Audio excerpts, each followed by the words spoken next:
प्रेमी सज्जनों, आज आप लोग 2 दिन से संतों के संग की महिमा सुन रहे हैं, भजनों के द्वारा और बहुत से हमारे प्रचारकों के द्वारा, हमारे संत महात्माओं के द्वारा। अभी राजा जी ने आपको बहुत अच्छा सत्संग सुनाया, भोले जी महाराज ने बहुत अच्छा भजन सुनाया और ये प्रक्रिया 2 दिन से चली आ रही है, क्योंकि हमारे लिए, हंस वंश के लिए ये एक बहुत बड़ा पर्व की तरह हम लोग इसको मनाते हैं। चाहे हम श्री महाराज जी की जयंती मनाएं, चाहे श्री माता जी की जयंती मनाएं, और इस पर्व को मनाने का एक उद्देश्य है सबके पास। आज मैं देख रही थी कि श्री महाराज जी की जयंती वैसे तो 8 तारीख को होती है, लेकिन दिवाली, आप लोगों को कल भी सुना है कि दिवाली का पर्व था। सभी लोग अपने अपने घर में दीपक जलाते हैं, लेकिन वो जो ज्ञान का दीपक है, जो हम सबको मालूम है, ऐसा शायद कोई हो न हो। इस जीव जो संसार में आता है, माँ के गर्भ में 9 महीने रह कर के जन्म को लेता है, उसको भी एक समय में पता तो चल जाता है कि कुछ ना कुछ इस संसार में ऐसा है। जैसे सिद्धार्थ को पता चला, ऐसे हर जीव को पता तो लगता है, क्योंकि जब देखता है उसके सामने उसके पिता चले जाते हैं, माता चले जाते हैं, सारा संसार धीरे धीरे, मित्र संबंधी रिश्तेदार, कोई ना कोई जब संसार से जाता है तो थोड़े समय के लिए वैराग्य हो जाता है, लेकिन प्रयास होता है ढूंढने का। अभी मैं जब हमारे पांडे जी, जय पांडे जी भजन सुना रहे थे, तो मुझे एक वाक्य याद आ रहा था। जब ये तो बहुत वर्षों से हमारे साथ जुड़े हुए हैं, इनके पिताजी अशोक पांडे जी, लेकिन जब ये संगीत के सम्राट श्री अपने रामायण के संगीत के रचयिता जब उनके साथ यहाँ आए, तो वो देख नहीं सकते थे, नेत्रों से वो चश्मा लगाते थे, नेत्रों से देख नहीं सकते थे। और जब वो यहाँ पे आए तो उन्होंने महसूस किया, हंस जयंती का वो पर्व था, और महसूस जब उन्होंने किया तो खुद ही बैठ बैठ के श्री हंस जी महाराज के लिए भजन बनाने लगे और कहने लगे कि मुझे यहाँ ऐसी अनुभूति हो रही है कि यहाँ मैं स्वयं ही, मेरे हृदय से वो विचार निकल रहे हैं। जब हम उनके साथ पीछे बैठे तो उन्हें पता चला कि माते भोले जी महाराज हॉस्पिटल बहुत बनाते हैं। उन दिनों हम चर्चा कर रहे थे आँखों का हॉस्पिटल जो हमने हरिद्वार में बनाया, हंस आई केयर। तो कहने लगे, माँ जी, क्योंकि मैं नेत्र से नहीं देख सकता, लेकिन मेरा ये प्रयास रहेगा कि जिस दिन आप आँखों का हॉस्पिटल बनाएंगे और उसका उद्घाटन करेंगे तो मैं ज़रूर वहाँ मौजूद रहना चाहता हूँ, क्योंकि मुझे उस नेत्रों की ज्योति की कीमत पता है। मैं नेत्रहीन हूँ, और जब जो नेत्रहीन होता है, जिसके पास जो वस्तु नहीं होती, उसको उसकी कीमत पता होती है। लेकिन समय से पहले उनका शरीर पूरा हुआ, लेकिन जब भी मैं हंस आई केयर की बात करती हूँ, जिससे भी करती हूँ, तो मुझे उनकी याद आती कि उन्होंने खुद, हमने कहा भी नहीं, लेकिन उन्होंने कहा कि मैं वहाँ मौजूद रहना चाहता हूँ, कि मैं जानता हूँ कि आज के समय में और अनादिकाल में अगर नेत्रहीन कोई व्यक्ति होगा तो भगवान ने कितनी उसको बुद्धि दी होगी, कितना उसको यौवन दिया होगा, कितना उसको शरीर में कितनी चमत्कारिक चीज़ें दी होंगी, पर अगर नेत्र नहीं होते तो नेत्र से वो देख नहीं सकता है, उनको महसूस कर सकते हैं। तो आज मैं सोचती हूँ कि हर एक व्यक्ति के पास गुरु महाराज जी ने नेत्र भी दिए हैं, बुद्धि भी दी है, सोचने समझने की सब कुछ दी है, और ये सारी सद्गुरु की कृपा से मिलता है। अगर हम पर उनकी कृपा नहीं होती तो शायद हम उनके अध्यात्म के ज्ञान का सुमरन भी नहीं कर पाते। वो भी सुमरन करना भी उनकी कृपा का ही पात्र है। और उस आध्यात्मिक ज्ञान का व्यवखान करना, व्याख्यान करना, उसकी महिमा सुनाना भी उनकी ही कृपा है। क्योंकि कहा ज्ञान अंजन सतगुरु दिया, अज्ञान अंधेर विनाश, हरि कृपा ते संत भेटिया, नानक मन प्रकाश। ज्ञान रूपी अंजन भी सतगुरु का दिया हुआ है। हमारे कोई परेशानी होती है तो हम उस अंजन को लगाते हैं। शरीर की दुखों में हम कोई दवाई लगाएंगे, पर ज्ञान रूपी अंजन जो है वो तो सारे रोगों का, सारे मन के तन के रोगों की दवाई है। अज्ञान को मिटाने की दवाई है, अंधेरे को रोशनी करने की दवाई है। इसीलिए सद्गुरु की कृपा हमारे जीवन में होती है। हम पल पल समझते हैं, पल पल एक सांस भी हम ऐसी नहीं होती है कि हम याद करते कि हमारी माता जी, हमने श्री महाराज जी के तो दर्शन नहीं किए। जब राजा जी और भोले जी बता ही रहे थे, राजा जी अभी के 8 साल की उनकी अवस्था थी, 10 साल के रहे होंगे, लेकिन अभी भी याद है कि श्री महाराज जी ने उस ज्ञान से उनको प्रज्वलित, ज्ञान की रोशनी से प्रज्वलित किया। और अध्यात्म ज्ञान ही सबसे बड़ी दौलत है संसार में। लेकिन पात्र को सुपात्र बनना चाहिए उसको लेने के लिए। कहा सतगुरु की 4 हम सब पर, जितने भी देह में इस संसार में आए हैं, भगवान की 4 कृपाएं हैं उस पर। पहली कृपा प्रभु की क्या है कि हमें ये मानुष चोला मिला, जो कि मन मंदिर, जिसके लिए कहा जिसके हृदय में मन मंदिर है वो मानुष चोला दिया। प्रथम कृपा तो यही है कि हमें मनुष्य शरीर दिया। दूसरी कृपा क्या है? वेद शास्त्रों की है। अगर वेद शास्त्र नहीं होते तो हमें, आपको, कोई भी संसार का जीव है उसको ढूंढने में परेशानी होती है। चाहे कोई हवाई जहाज में जा रहा हो, चाहे कोई समुद्र जहाज में जा रहा है, चाहे कोई पैदल जा रहा हो। हमारी आर्मी है, हमारे कमांडोज होते हैं, सबके आगे एक नक्शा होता है। उस नक्शे से देख देख के वो अपने पथ को आगे बढ़ाते हैं, अपने कदमों को आगे बढ़ाते हैं। हवाई जहाज में होगा तो उसके पास भी एक नक्शा है जिस देश में जाना होगा। पानी का जहाज है, वहाँ भी नेविगेशन का एक सिस्टम है, वहाँ भी एक सिस्टम लगा है कि नॉर्थ साउथ ईस्ट वेस्ट कहाँ पर है। सबके लिए एक सिस्टम लगा है, तभी हम लोग आगे चल सकते हैं। तो वेद शास्त्र भी मानुष चोले के लिए, मनुष्य योनि के लिए एक ऐसा नेविगेशन है, एक ऐसा माध्यम है जिसमें हम पढ़ सकते हैं, अपने पुराने वेदों को पढ़ सकते हैं, अपने पुराने महान पुरुषों की हम कथाएं पढ़ सकते हैं, अपने पुराने हम ग्रंथों की बातों को सुनकर के ढूंढ सकते हैं। तो दूसरी कृपा क्या है मनुष्य की?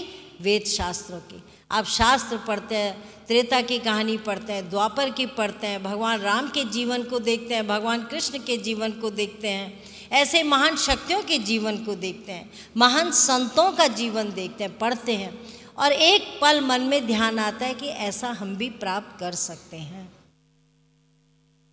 लेकिन ढूंढेंगे कहाँ? तो दूसरी कृपा तो है वेद शास्त्रों की। उसमें लिखा है समय के सदगुरु के पास जाओ। जिस तरह हम बीमार होते हैं तो फोटो वाले डॉक्टर के पास नहीं जाते।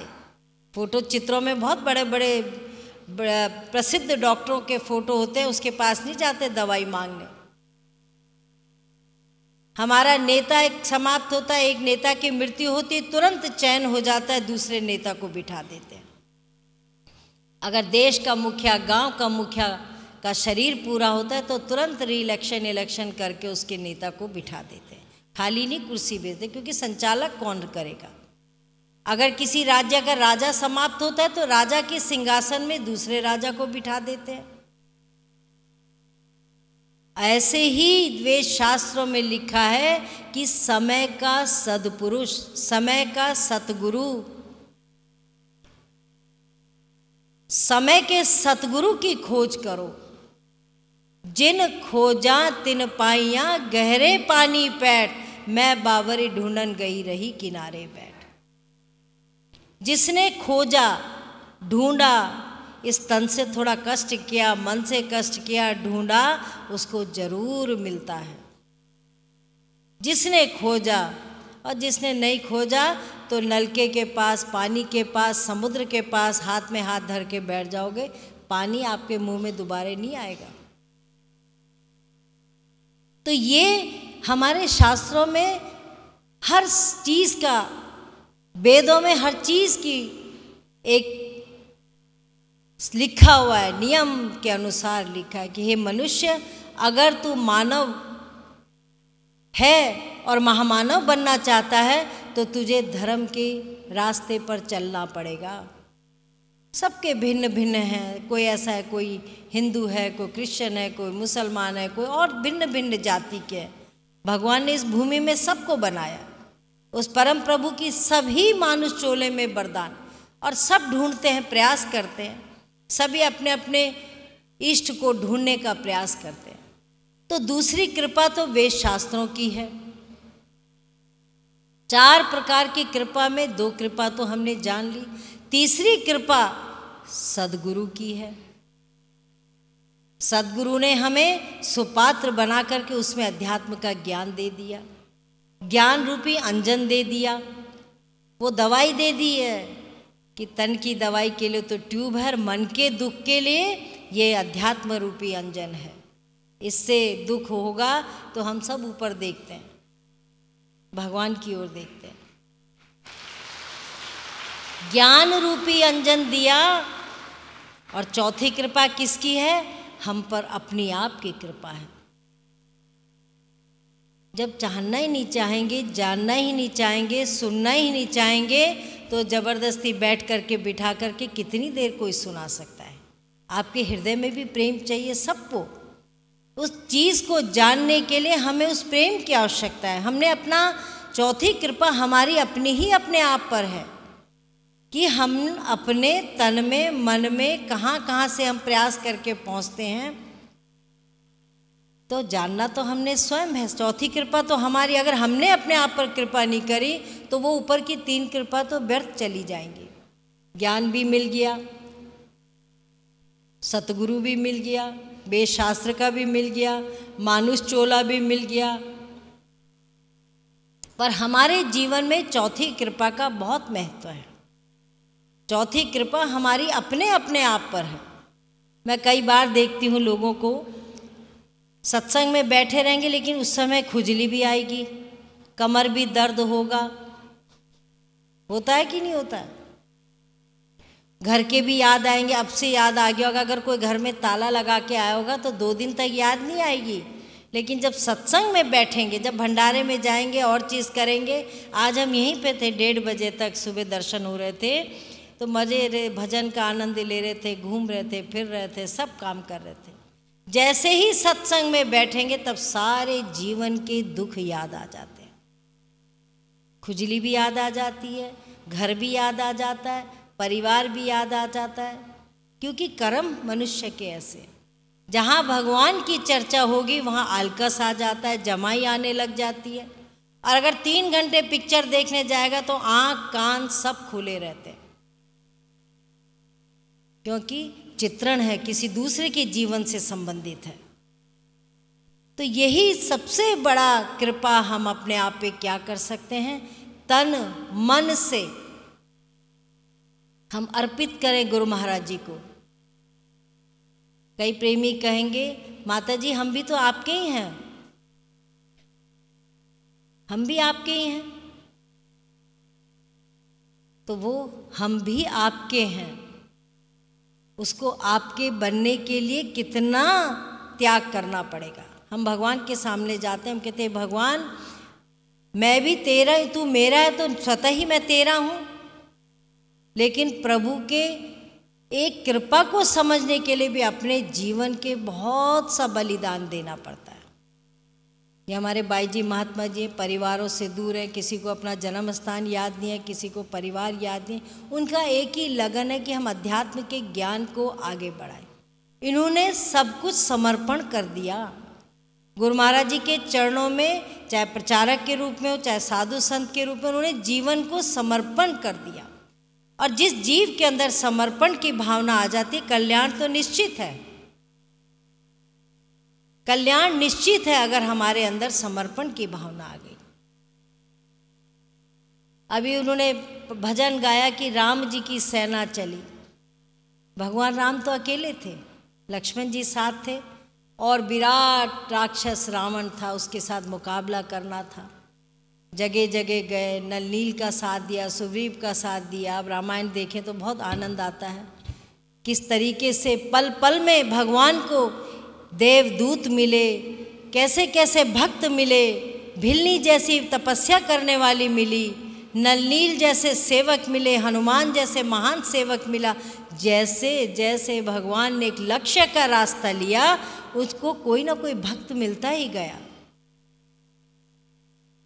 और जब अंत में वो पुल बनाते, जब पता चल जाए कि माँ जानकी लंका में है, तो लंका के और भारत के बीच में, तब तो भारत लंका एक ही था, पुल बनता है। तो नलनील पत्थर डाल रहे और भगवान देख रहे। तो नील पत्थर में नाम लिखता और समुद्र में डालता रहता है, तो वो तो तैरता रहता है पत्थर, और पत्थर जो है पत्थर से मिल करके पुल की एक आकृति बन जाती है। तो भगवान ने सोचा मैं भी एक पत्थर उठाकर फेंकूं।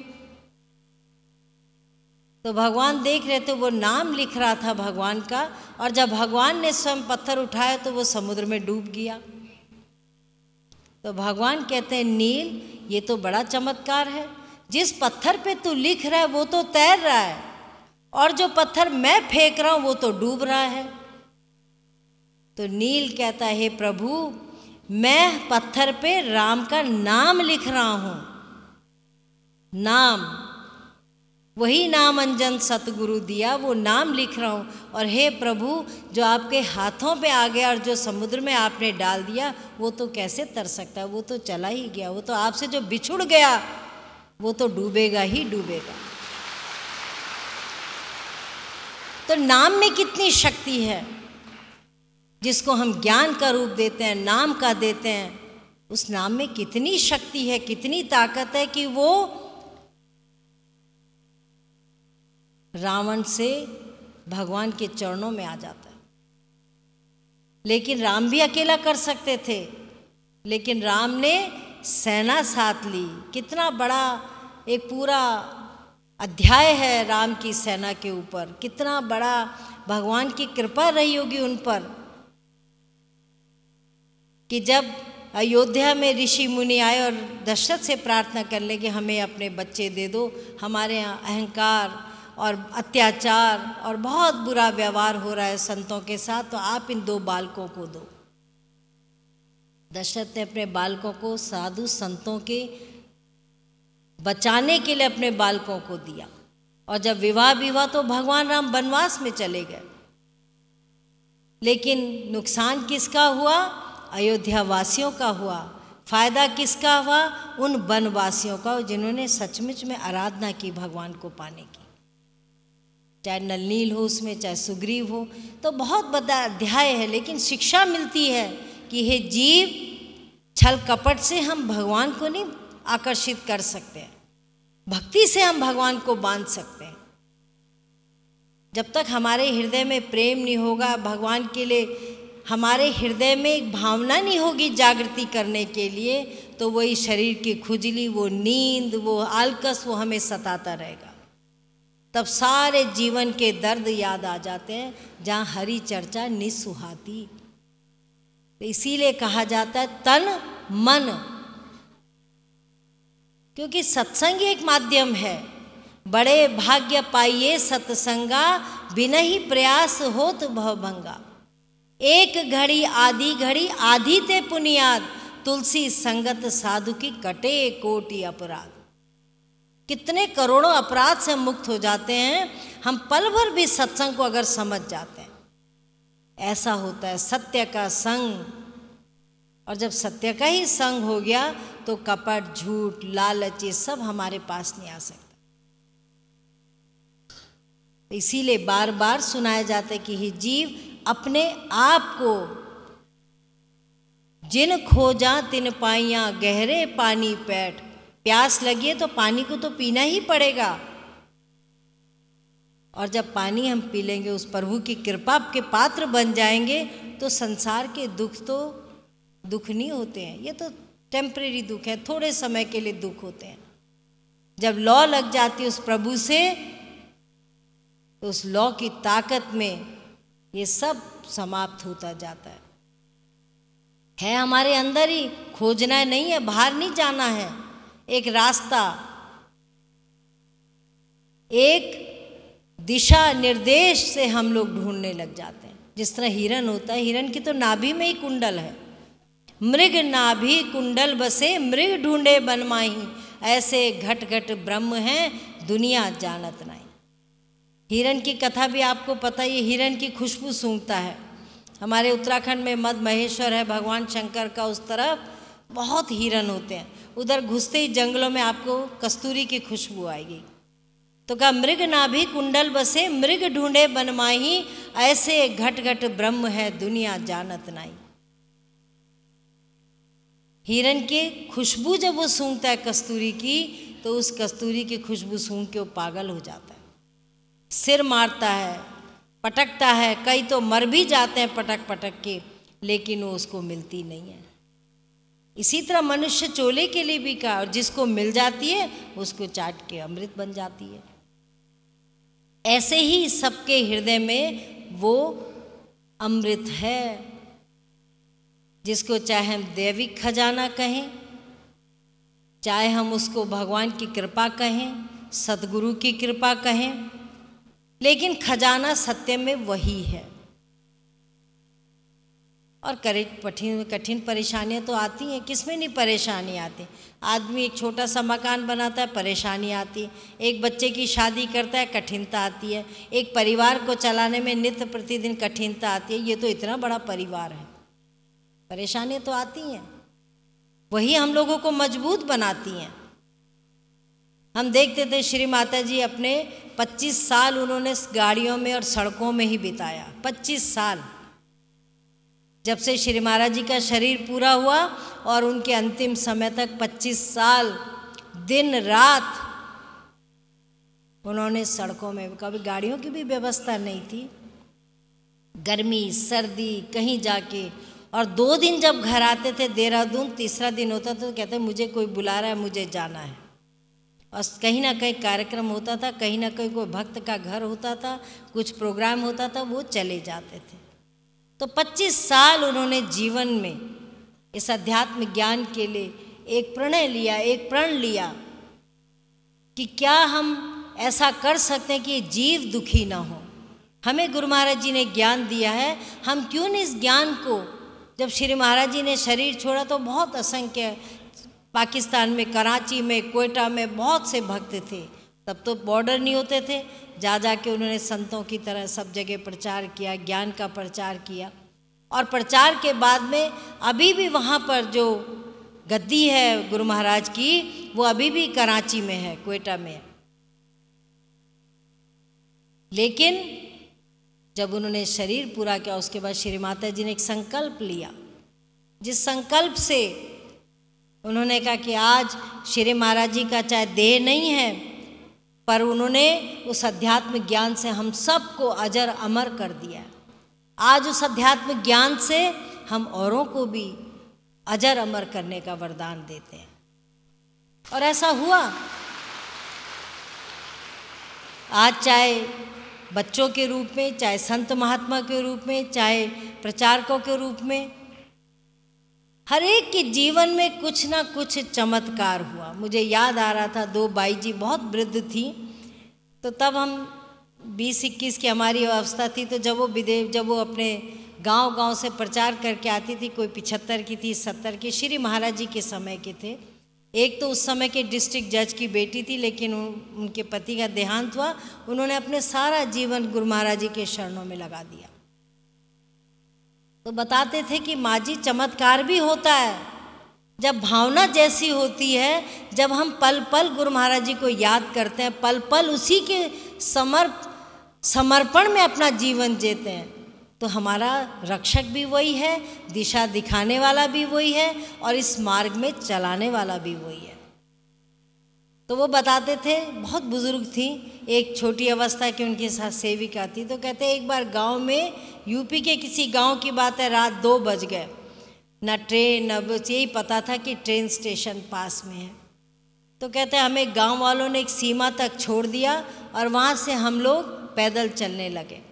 तो कहते हैं हमने ऐसे ध्यान में कि गुरु महाराज जी, रात का समय है, ना कोई बस आएगी, उस समय तो ट्रेन भी सुबह या शाम को आती थी, तो ट्रेन स्टेशन जाने तक भी हमारी रक्षा करना। हम दोनों हाथ पकड़ के धीरे धीरे चलने लगे। थोड़े समय बाद देखते हैं एक बुजुर्ग व्यक्ति शॉल मुंह में डाला हुआ, शॉल ओढ़ा हुआ और रिक्शा, जो हाथ की साइकिल में एक रिक्शा बना हुआ, और हमारे सामने खड़े हो गए। कहा भाई जी तुम्हें कहाँ जाना है? कहा भैया हमको रेलवे स्टेशन जाना है, इस गांव के बाद एक और गांव है, रात के 3 बज गए, अब हमें रेलवे स्टेशन जाना है। कहा चलो बैठो, और हमें रेलवे स्टेशन के बाहर फाटक पे उन्होंने उतार दिया। और हमने, कहते उस समय 1 आना 2 आना होता था, हमने जैसे बटुआ खोलने लगे, अपनी थैली खोली, 2 आने निकाले कि भैया को देंगे, रात के 3 बजे हमें स्टेशन छोड़ने आया। तो जब 3 अपना आना निकाला तब तक वो गायब। और थोड़ी दूर में देखते हैं कि उन्होंने जब चेहरा पलटा देखने के लिए कि बाई जी लोग अपने सही स्थान में पहुंच गए, तो कहते हैं हमने श्री महाराज जी को देखा, उनका चेहरा देखा। तो ये है चमत्कार, ये भी भक्तों, चमत्कार हम शास्त्रों में पढ़ते हैं, पुस्तकों में पढ़ते हैं, किताबों में पढ़ते हैं, पर जिसके साथ होता है वही अमर बन जाता है। और कहते जब से हम भूल नहीं सकते उनका वो चेहरा, उनके वो दर्शन, कि हमें 3 बजे रात भी, क्योंकि हमने पुकारा, हमने सही हृदय से पुकारा। और जब हृदय से कोई पुकारता है तो जरूर भगवान गुरु के रूप में, चाहे गुरु महाराज जी स्वयं हमारी रक्षा के लिए आते हैं और वही रक्षा करते हैं। आज ये रास्ता चलाने वाले भी वही, हम तो मात्र शरीर में हैं, कृपा तो उनकी है, उनकी दया है, और उन्हीं की कृपा की दया से आप भी जगह जगह के, जैसे एक माली होता है, ये इतने सुंदर सुंदर हार बनाता है, कहीं से एक फूल है, इसमें कहीं नहीं लिखा है किस बाग का ये फूल है, कहीं नहीं लिखा है, कोई कहीं से आया होगा, कोई कहीं से आया होगा, लेकिन जब माली ने, परोने वाले ने इसको एक धागे में बांधा, ये सुंदर हार बन गया। तो वही भक्तों का भी एक जीवन होता है। जब हम अपने को उस तार से जोड़ देते हैं, उस ज्योति से जोड़ देते हैं, तो चमत्कार तो होते ही हैं। जब भी हम एक संकल्प लेते हैं, ये भी हमारा एक संकल्प है कि भगवान गुरु महाराज जी, हम श्री महाराज जी से रोज प्रार्थना करते हैं कि हमसे अच्छा सेवा का काम कराना, हमसे ज्ञान का दान करवाना, हमसे ऐसा कार्य कराना कि जो आपकी इच्छा हो, आपकी कृपा हो, उस कार्य में हमें सहयोग देना। चाहे वो स्वास्थ्य की सेवा, कोई भी सेवा, हरी शरीर है, शरीर भी दुखी है, तो शरीर को भी सेवा चाहिए। जब शरीर ही दुखी होगा तो आदमी भगवान को भी याद नहीं करता।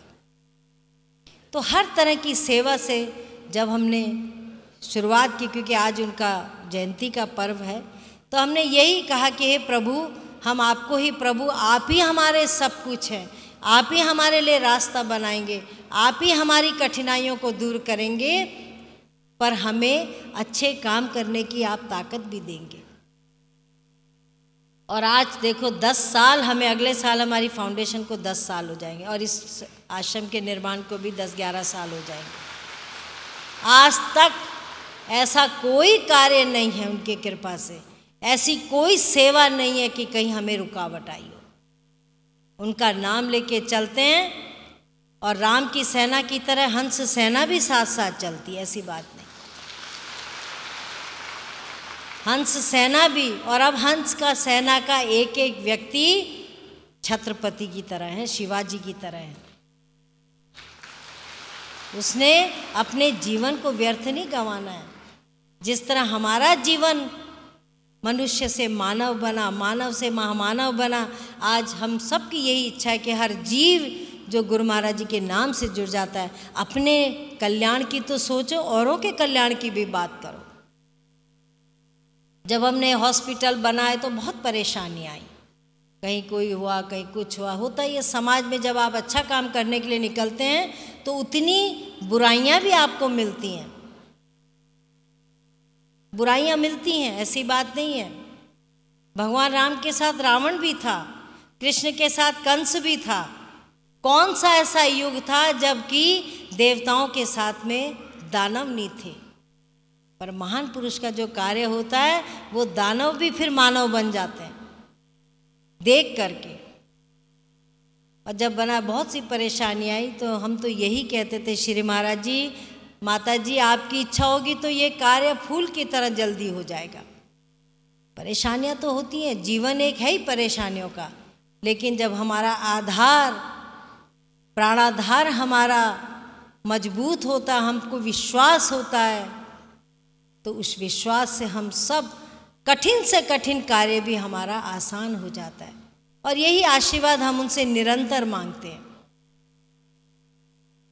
कि जिस तरह आपने सबको देखो, संसार में कल भी मैं सुना रही थी, बड़ी बड़ी कॉन्फ्रेंस होती है हम विश्व शांति के लिए, बड़े बड़े जो है विचार आते हैं, बड़े बड़े लोग टेबल तक विचारों को करते हैं। आजकल पढ़े लिखे लोगों का ज़माना है, आजकल आप हिंदी में शास्त्रार्थ कर देंगे, संस्कृत बोल देंगे तो लोग थोड़ा बात तक ध्यान देंगे, पर अगर 2-4 लाइन इंग्लिश में सुना देंगे तो सब कहेंगे बहुत ज्ञानी है ये। क्योंकि माहौल ऐसा बन चुका है, समाज ऐसा बन चुका है, इतने बड़े बड़े संकल्प लिए जाते हैं लेकिन वो संकल्प भी साकार नहीं हो पाते। लेकिन जब हम एक संकल्प लेते हैं कि आप जपो औरों को जपावो, नानक निश्चय मुक्ति पाओ, तो संकल्प जो है साकार भी हो जाता है। और जब साकार होता है तो गुरु महाराज का बगीचा कौन है? ये भक्त लोग ही बगीचे होते हैं। पहले बीज जाता है, कल भी मैं सुना रही थी, बीज की रक्षा करो, बीज बोते हैं, उसके बाद छोटा वृक्ष बनता है। कल बच्चे आए हुए थे, बहुत बच्चे स्कूलों के आए हुए थे, छोटे छोटे छोटे छोटे बच्चे। आज हम उनमें एक संस्कार रूपी बीज डाल रहे हैं। धर्म कोई भी खराब नहीं है, महान पुरुषों ने कहीं भी खराब बात नहीं लिखी, हमेशा ये लिखी अपने को ऊंचा बनाओ, अपने जीवन को धन्य बनाओ। ये तो मनुष्य जो है सीखते सीखते गलत रास्ते में आ जाता है, लेकिन जब संस्कार ही अच्छे पड़े रहेंगे तो वो कभी संसार में भटक नहीं सकता है, कभी उस मार्ग में भटक नहीं सकता है।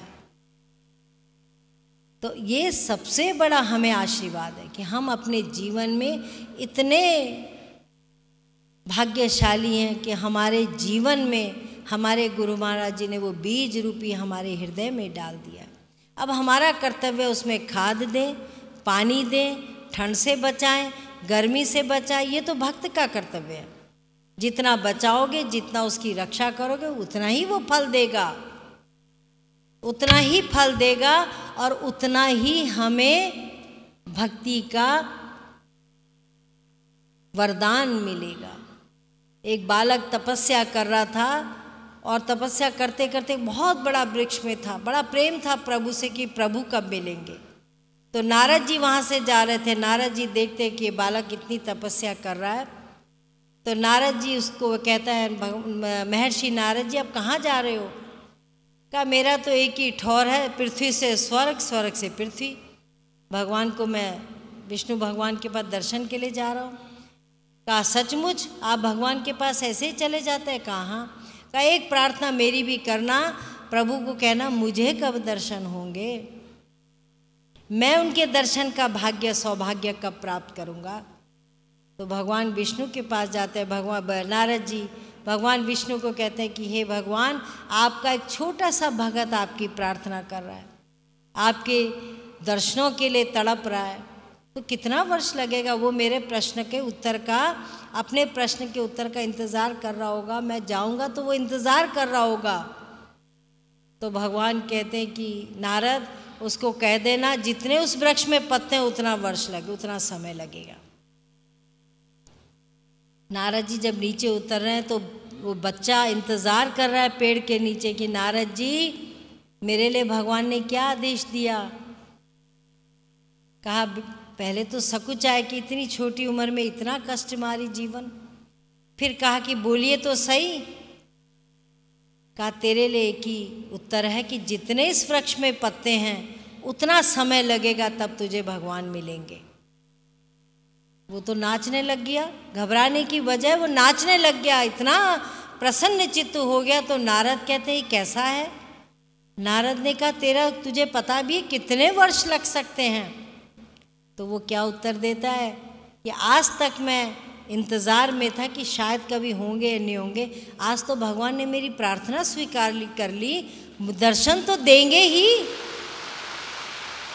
चाहे मुझे इससे भी 1000 गुना समय लगे, पर मैं और मेरा भगवान अब मिल सकता है। अब मेरे भगवान को मेरी सुधि है।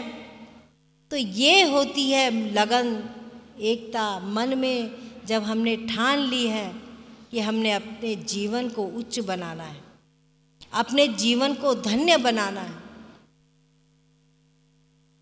जब एक रास्ता खींच चुका है तो उस रास्ते में पीछे नहीं चलना चाहिए। अपने कल्याण का रास्ता जो मिला उसमें चल चल के हमें उस परम पद तक प्राप्त करना है। और जब हम अच्छा काम करेंगे तो 10 और देखेंगे, और देख करके अपने इस पल को, इस भक्ति के पल को हम जब याद करेंगे तो ज़रूरी है आसपास का माहौल भी सुधरता है। तो ये भगवान का, गुरु महाराज जी के जो नाम की महिमा है बहुत अनंत है। करके दया दयाल ने मानुष जन्म दिया, बंदा न करे भजन तो भगवान क्या करे। फिर वापिस बात आ गई सदगुरु की कृपा जो चौथी है, वो तो हमारी अपनी कृपा है।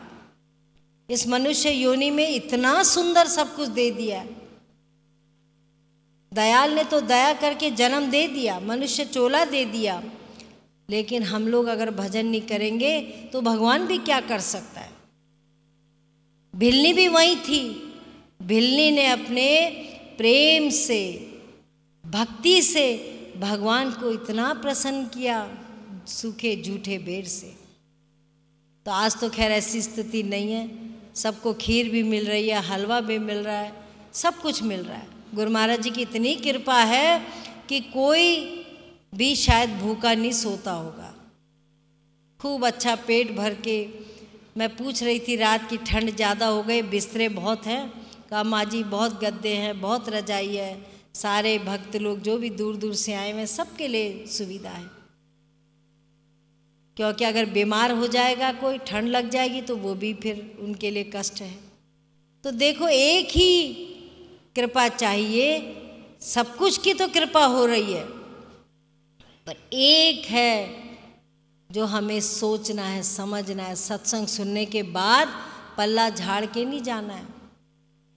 जो फूल बगिया से, सत्संग रूपी बगिया से हमें मिले हैं, उसको याद करके अपने क्षेत्रों में बहुत से कार्यक्रम रखे हुए हैं। क्षेत्रों में जाते हैं हम लोग, देखते हैं हजारों की संख्या में लोग बिखर रहे हैं, ढूंढ रहे हैं, अशांत बने हुए हैं।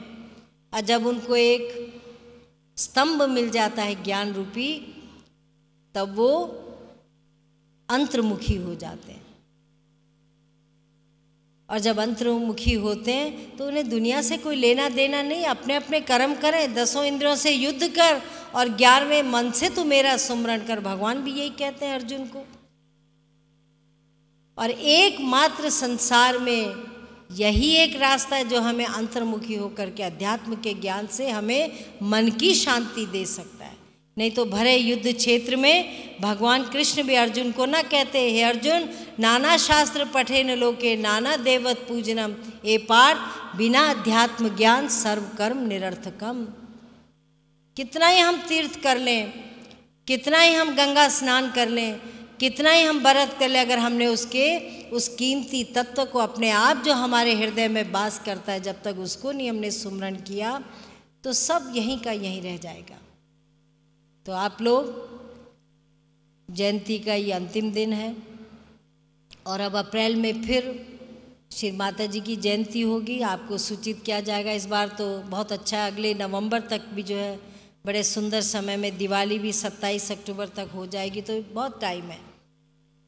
लेकिन एक लगन से, जब तक लगन नहीं होगी तो कुछ प्राप्ति नहीं होगी। जो बच्चा सारे साल पढ़ता है उसको अंतिम समय में टेंशन नहीं होता पढ़ाई का, इम्तिहान का। लेकिन जो बच्चा साल भर पढ़ता ही नहीं, वो अंतिम समय में पन्ने पलटता रहता है और फिर सोचता है कि मेरे कुछ नंबर आ जाएंगे। तो पल पल, जैसे अभी राजा जी ने सुना है, जीवन का कोई भरोसा नहीं है, एक पल का भी भरोसा नहीं है। अगली सांस आए दोबारे ना आए उसका भी भरोसा नहीं है। तो जो भी हमारे पास गुरु महाराज जी ने अध्यात्म की ज्ञान की पूंजी दी है, हम समझें, अपने जीवन को अच्छा बनाएं, ऐसा बनाएं जो एक दीपक की तरह हम उदाहरण बने। जैसे दिवाली में हम एक मोमबत्ती से अनेकों दीपक जला देते हैं, ये भी अध्यात्म, ये भी ज्ञान का दीपक है। और इस दीपक से भी हम असंख्य बुझे हुए दीपकों को जला सकते हैं। और जब जलाते तो स्वयं खुशी होती है कि कितने लोगों का कल्याण हो जाता है, कितने लोगों का। और जहाँ की भारत भूमि इतनी पवित्र भूमि है, अध्यात्म का ढेर है, भंडार है, वहाँ का अगर व्यक्ति प्यासा रह जाए, वहाँ का व्यक्ति अगर अशांत रह जाए, तो यह हम सब की कमी है, भगवान की कमी नहीं है। भगवान ने तो सब कुछ दिया है। जब धुंधकारी की मृत्यु होती, धुंधकारी बहुत तूफानी बच्चा था और उसका गौकर्ण भाई था बहुत धार्मिक, सारा गांव धुंधकारी की से परेशान था। तो गौकर्ण क्या करता है कि जब धुंधकारी की मृत्यु हो जाती है तो भूत बन के सबको परेशान करता है। तो जब जाता है तो पंडित जी लोग कहते हैं इसके लिए भागवत करनी पड़ेगी।